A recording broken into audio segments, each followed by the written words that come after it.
Welcome dear students, I am Rupa Saroj, facilitator of the Millennium School. Today I am here to teach you sit and reach test. Dear student, with the practice of this test, you can enhance your flexibility and you can give your best result in Khelo India test. My dear students, this is test for classes 4th onward students. So, let's start our today's session. Sit and reach test. Sit and reach test. Reach test is a common measure of flexibility. It specifically measures the flexibility of the lower back and hamstring muscles. A sit and reach box is required to perform this test. The sit and reach box should be 12 by 12 inches on sides, 12 by 10 inches on front and back, and 12 by 21 inches on top. The top panel should be inscribed with centimeter and millimeter gradations.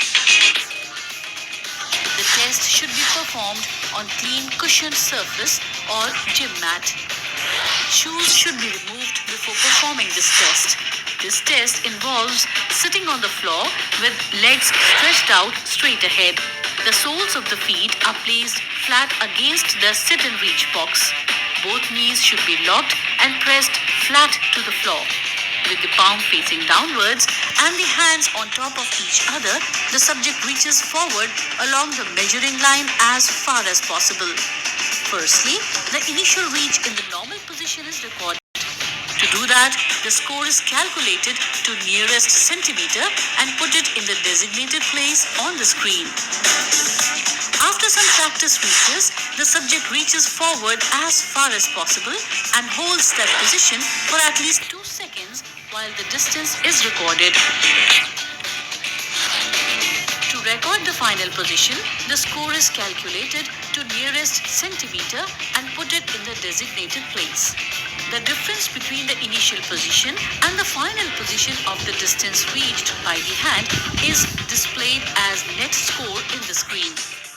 This completes the sit and reach test. Friends, it was the session of sit and reach test. Dear student, it will be difficult to arrange this box at home. So my suggestion for you, please daily perform Paschimottanasana Yoga Asana for the enhancement of flexibility for this test. Keep it up, keep practicing and keep yourself healthy. Have a nice day. Thank you.